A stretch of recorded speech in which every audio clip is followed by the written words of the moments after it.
Good afternoon, everybody. Good afternoon, everybody. Okay, so I can barely see because the lights are in my eyes. So if I'm looking in your direction, don't believe I'm looking at you. You're fine. All right, I think you should put your hands together for yourself one more time. I was speaking to Ibim inside, and I could tell that there was a bit of worry in his face for the number of people that were in the hall. I said to him that, well, that's actually a misconception to worry about the number of people in the hall. It's often important for a lot of us to always see numbers because we think that number is a proof of best value. And many times we judge ourselves with generic standards. So if we were going to do a relationship conference, this place would be full. Why? A love conference is a generic idea. And it means that almost everybody finds expression in that space, true or false. But now we are in a content-driven space, in a movie-driven space, and you agree with me again that it's a niche market, true or false? Why do you need a full hall for a niche market when the niche market is not full? Does this make sense to you now? So we worry about the wrong things because we judge ourselves by the standards of people outside our space. Now I said to him, the quality of people seated in the room are the right set of persons you are looking for. They are not much, but all of them are here. So put your hands together for yourself. And stop looking around looking for others. There is no others. This is the complete set. Anyone that is not here is probably at market, traveled, did something, but this is all that we are supposed to have. Now, within the time limit that we have, my responsibility is to share on the subject winning as a content creator in Nigeria, strategies and attitude. When I was told the topic, I was having a conversation with someone, but I had a quick race in my mind. Why would I be needed to speak on this topic? I am not a content creator. And you guys know, right? But I now also realize that I've also fallen from the error of thinking from the generic perspective. Everything that happens in the digital space is a replication of everything that happens in the physical space.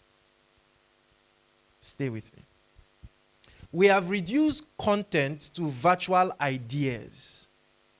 And that is why our virtual ideas make no sense for real life experiences in the bulk of it. Because content really is any and everything that we are able to create, tangible or intangible, as long as it fills a space. So, every time Toyota creates another car, they have created another content. Stay with me. Every time Unilever creates another toothpaste, they have created another content. Because they have content, that content can function in your home for whatever utility that you want it to function. That content can function in a store in respect to sales. That content can function on a billboard in respect to advertisement and whatever space you want it to function in. So the conversation may not necessarily be putting into text what is created in real life on a virtual platform. Stay with me. Because if that is your goal as a content creator, first you will become repetitive. Secondly, once you become repetitive and you join the red ocean space of everybody saying the same thing that you are saying, you will graduate to the next part. So when we discuss business, stay with me, we discuss the subject of strategies and finding new market spaces. So we have the conversation around blue ocean spaces and red ocean spaces. Now, red ocean spaces are very well contested market areas where the market is so tight. And because the market is so tight, the only way to survive is now to kill somebody in the market. That's why it's red ocean. It's an ocean of blood. To kill someone in the market so that you can stand out. How does this make sense? We'll talk about blue ocean. Blue ocean spaces are uncontested market spaces. Market spaces where you come in and there is no competition. Follow the train of thought. How does this make sense for what you see in the virtual space? Because you are now at that point where all that you have basically is to copy generics and put on social media, and it's so competitive that you can no longer stand out.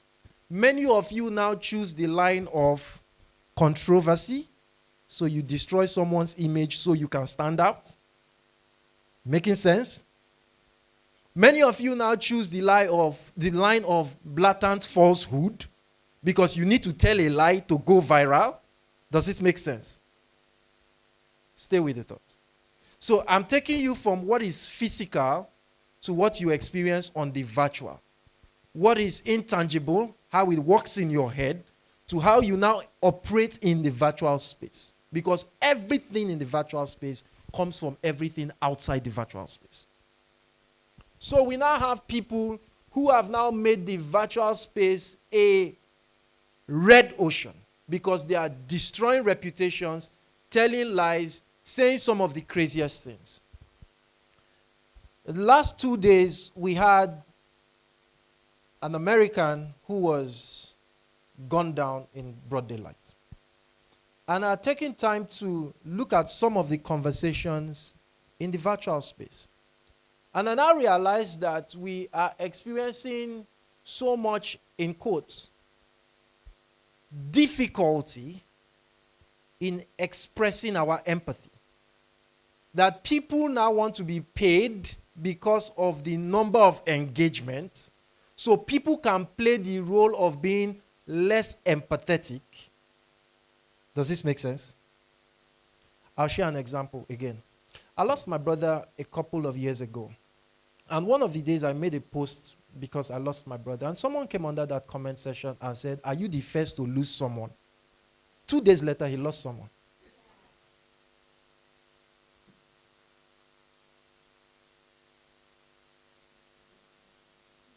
I have a monetized account, Though I don't function, but I do. I could use that to drive traffic. True or false?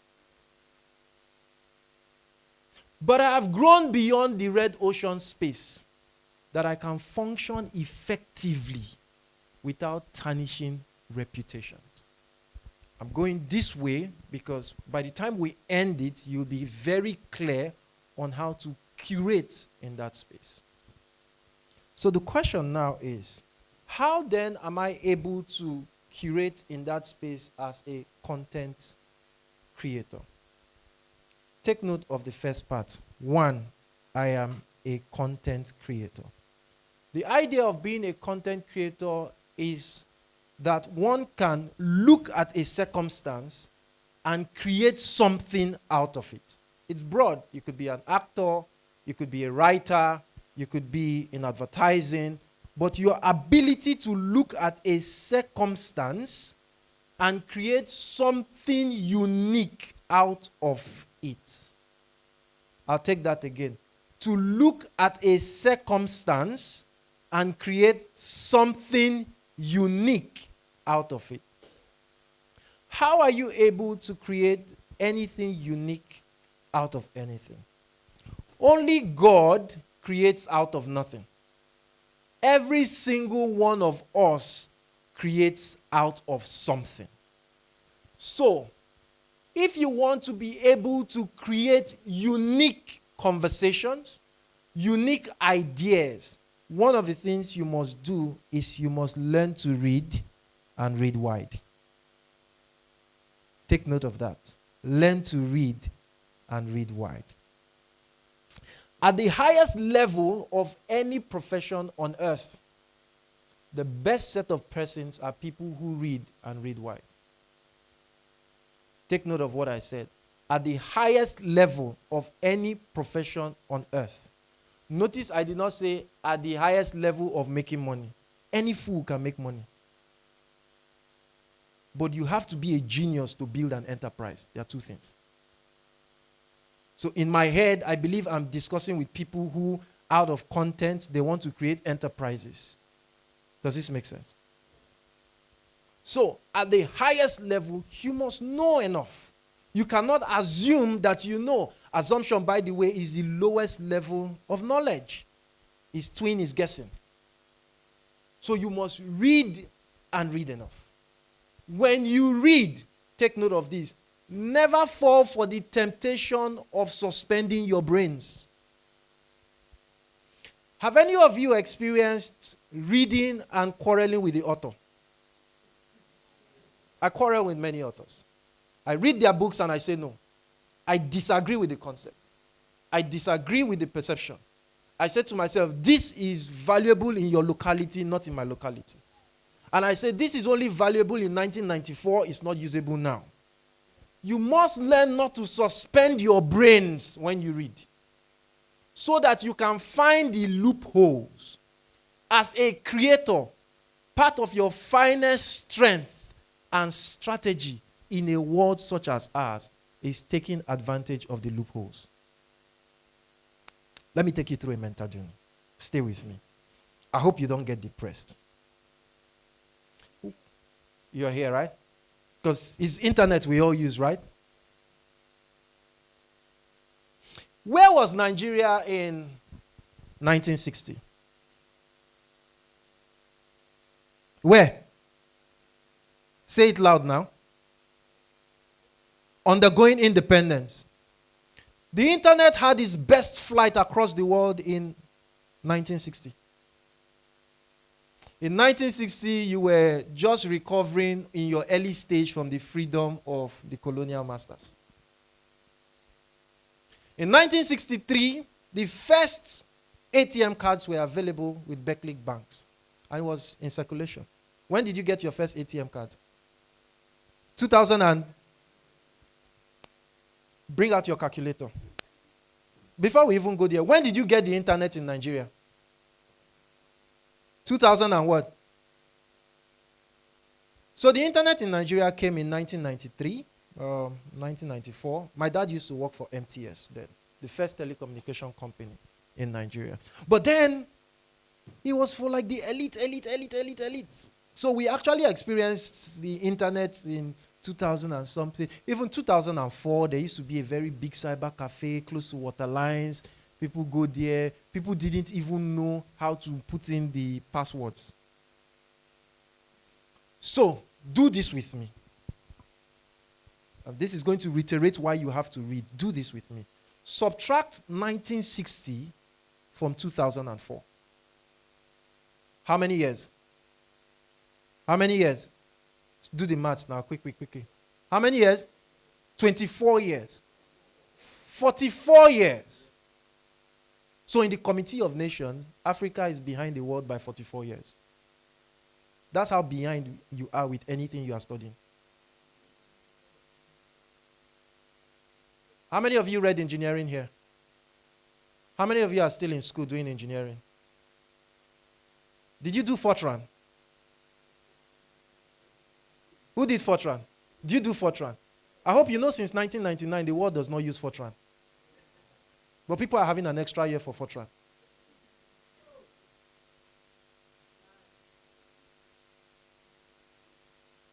This is my idea. At the best of your genius is somebody's successful history. Just because you are Nigerian. Just because you are African. So you have to read knowing that your life is on the line. By the time I graduated, I read geology. Everything I studied in geology was 30 years obsolete. I graduated with a degree in my hand, but the degree behind the world.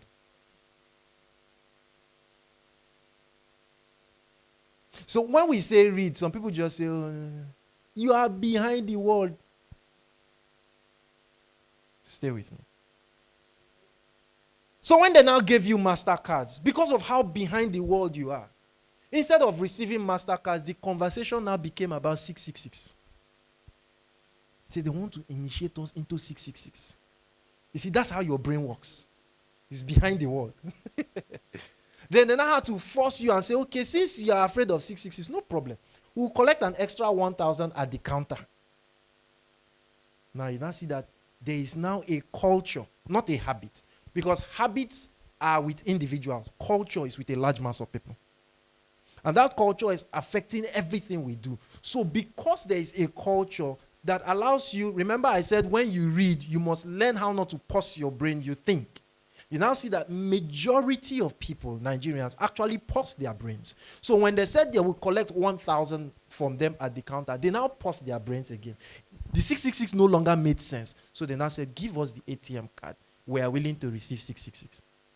That's what they said without saying it. Without saying it, you say, you know what, just give us the ATM card. If it's 666, no problem, all of us will join. Because the strength, where my engineering brother, you do strength of materials. The strength of materials of the mind is not there. This reality of your physical life is what is expressed on Facebook, Twitter, Instagram. So you have to strengthen it, and then you have to read. 1. 2, because you are in the creative zones, okay, when you read, you must query what you read, right? Now, when you read, don't just query what you read. Your genius will come if you can find the loopholes in what you read.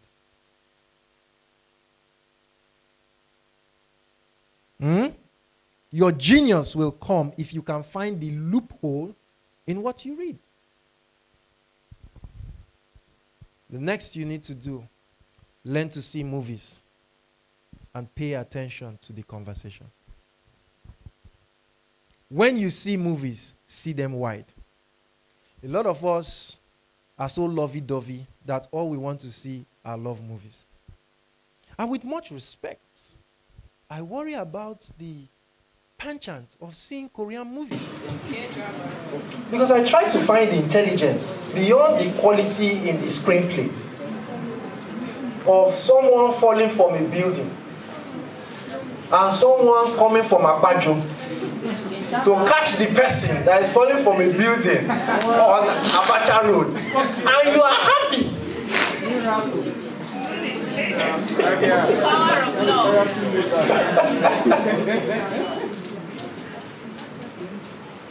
What you don't see is that the more dumb the things you consume, the dumber you become.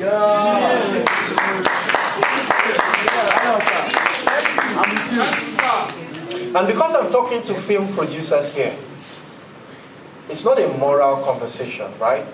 Avoid downloading movies that have low pixels in their resolution. The lower the resolution, the more adaptable your mind is to poor quality in visual presentation. Because what you are doing is feeding your mind with the information it must stay with. So when you are looking at the resolution, you won't see it. You have seen it enough. It is now your standard of excellence. Wow. I watch Nigerian movies and I worry. Why do I worry? Why must the audio not be the same as the audio in the next scene? What happens to mixing and mastering? Why is the background vocal in terms of music louder than the movie itself? And what is the issue with continuation? Why somebody wears a black wig and still in the scene it changes to green?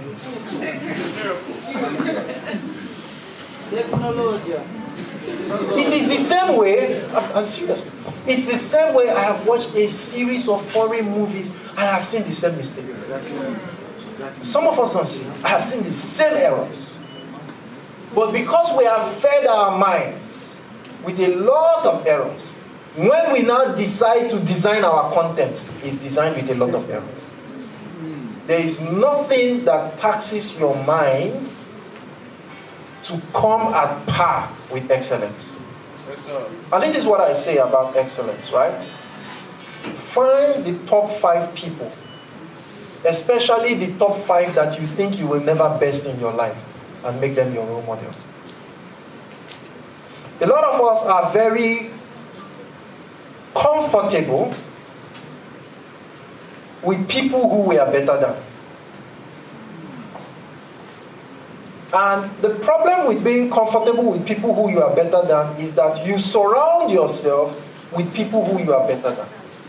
And every time you surround yourself with people who you are better than, what you do is surround yourself with the strongest force of education. Now, academics is different from education. Education, you learn almost unconsciously. So you have all of those people. Let's do this and find them. Have you ever been in a space where someone speaks with a funny accent? Yes. And after a while, you started speaking with that accent? Yes. That's education. When you have 100 fools around you, you are becoming a class fool. That's education. And you will know. Why won't you know? Because you will consistently adapt to the next style of fashion sense. So we have many fashionable fools, especially those that go to the gym and make their body solid. So you are fine, broad-chested, nice perfume, nice fragrance, but all you are is a beautiful edifice of a fool. So what do? You take this physical reality and bring it to the virtual space, and then you are consisting the highest level of nuisance. So, query your assumptions. Watch those movies, but make sure when you are watching the movies that you are also paying attention. Then I'll hitched into the other part. Get mentors. Make sure your mentors and role models are people you can never best. I'll share with someone today. My role model as a public speaker, one of my role models as a public speaker, I have Bishop Jakes, I have Vusi Tembekwaya, and then I have Steve Harvey. And the truth is, every time I listen to them speak, I feel like I will never best them. That's why they remain my role models. They keep me on my toes. They allow me to consistently practice, thinking of how to make sure that I best them. And then I have my pastor, Pastor Lanre Olusegun. I look at how they phrase their thoughts. So sometimes, I worry, people come to tell me that this is their role model, and I see nothing role about the model in them. They say this is my mentor, and I see nothing mentor about the mentor in you. I just see you, and I see an illusion. Because if you have a role model, while you keep your ingenuity, definitely you imbibe their work ethics. Definitely you imbibe their style. Definitely you imbibe their concept of reasoning. Then we can tell that this is a model. So you have to keep this in front. Nigeria is a really tough place. So for you to be able to stand out, it means you must have a conviction. The reason why I think a lot of people fail as content creators is because they are not pursuing a conviction, they are pursuing money. Just a few years ago, being a content creator was not exactly a big thing. Not exactly. Until people started seeing that through content creation on different platforms, they can pay them. True or false? So they wake up every day, not from conviction, but because they want to make money. Question: if they stop paying you today, what will you do? Will you create? Will you create? I was doing a training with one of the parastatals, and I was doing a training with NDDC, and we began to speak about conviction. So I asked them why they did what they did. They had so many brilliant ideas, and I was just laughing at all of them. So I said, let's make it practical. Everybody said they loved the job, they were passionate about the job. I was asking them about passion and purpose, but they were passionate about the job. So I said, which one is more superior in workplace? So people say, oh, everybody said passion. But I made them understand that, look, at every point in time, purpose is more superior to passion. Why? Passion is a flavor of emotion. It's drawn for your emotion. It is why lovers fail. It's why you are passionate about one boy today and tomorrow you are passionate about another. It's why you read medicine and after 6, 7, 8 years you are a content creator. When you should have invested the time in studying content creator. You now went to read medicine because you wanted to have a big name. And that's also the illusion of a failed community. There is no big cost. There's just responsibilities. Because there are problems the doctor can't solve. You know, I used to tell the comedians that I respect what they do. Because not all BPs doctor can solve. But the comedians can do it effortlessly. Just stand here, crack a joke, your BP will fall. Your life will be longer. So now you see that you may praise the doctor, but you forget that it takes a lot. Have you tried to crack a joke before? Even if you are funny sitting there, once you hold the mic and look at people, you are no longer funny. So I wonder about the quality of audacity. Someone just stands up from his seat, climbs here, and says, I can make everybody laugh. And he does it. Just saying stuff. Right? So there are no big jobs. But people just want to sound, very, that kind of a thing. You are just a content creator. So I said that because I don't want you to go out there and misquote me. Because some content creators like to misquote. Next thing I saw Olumati saying, I read medicine, and how to God. What does he mean? I mean, you suffer, and you're doing another thing. Anyway, so we have people who passionately went to school to study something else. But when they graduated from school, responsibility and purpose now made them see that passion does not cut it. So they all told me about how passionate they were, and I asked this very simple question. If I walked into this hall and offered every one of us a contract, which is the same here, all of us offer you a contract as content creators. I'm now saying that contract in your hand, if you sign it, every month you are going to make a profit of 500 million. The responsibility is just simple. You'll be clearing sewage the whole of Port Harcourt. How many of you know that you become passionate about soccer? Your passion will just arise. So you see that passion is very volatile. It depends on what is in front of it. But purpose is always concrete. It is set, it knows where it's going. Should I give you people that contract? Some people are just for me. If I say take the contract, you don't block me outside. Okay. Okay. So you want to make sure that you are very clear on your purpose as against just being passionate. Because if you are just passionate, there are days you wake up and then you can't push. I have known that we are not always wired to be excited. Yes. We're not always wired. There are days you wake up and then you can't really deliver what you want to do. But if you are driven by purpose, you will wake up every day and all you will do is walk in the direction of your purpose. Yes, I can go on and on, but I'm seeing signs that we have to wrap this up. So let me wrap it up. Nigeria is a very tough place to ride on the wings of passion. Because every other day there's disappointment here and there. So you have to thrive on purpose. Beyond just saying I'm in a creative space, you must understand the creative space according to the principles of the space. There are many of us who don't understand our craft according to the principle of the craft. And yes, creative people have this problem a lot. So most of the times, I see them have conversations about, their creative ability. And someone says creativity has no rule. Well, if creativity has no rule, there will be no documentation. If there is no documentation, there will be no way to improve on it. If you can't improve on it, it means you can't innovate on it. Anything you can't improve on or innovate on will die. So there has to be rules so that people can learn.